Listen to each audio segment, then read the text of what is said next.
नबी का हौज़े कौसर पर अपनी उम्मत का इंतज़ार।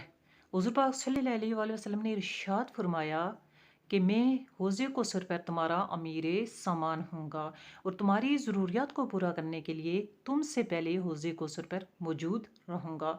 औज़ु बिल्लाहि मिनश शैतानिर रजीम, बिस्मिल्लाहिर रहमानिर रहीम, रब्बिग़फिर वरहम व अंता खैरुर राहिमीन। और जो शख्स मेरे पास से गुजरेगा वो मेरे हौज़े कौसर से पानी पिएगा। जो हौज़े कौसर का पानी पी लेगा वो कभी भी प्यासा न होगा।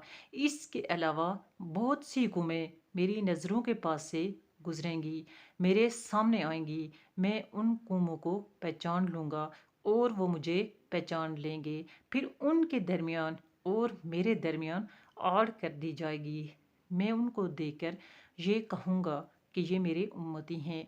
फिर मुझे बताया जाएगा कि ये वो लोग हैं जिन्होंने आपकी वफ़ात के बाद आपके दीन में नई नई बिदअतें और नई नई रस्में निकाली हैं।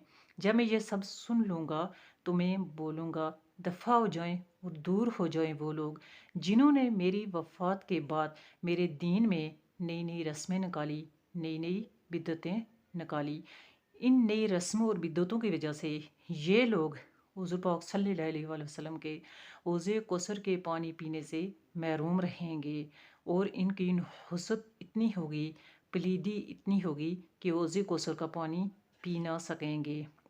हम सबको ये कोशिश करनी चाहिए कि हम अपने आप को दीन में ऐसी बिदअत पैदा करने वाली बातों और रस्मों से अपने आप को बचाएं और हुज़ूर पाक की मुबारक सुन्नतों पर अमल करते हुए अपनी ज़िंदगी गुजारें।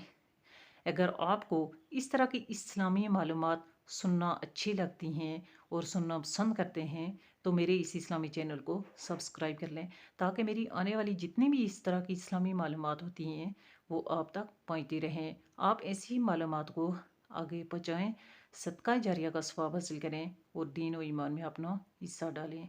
अस्सलामु अलैकुम व रहमतुल्लाहि व बरकातुहू व मग़फ़िरतुहू।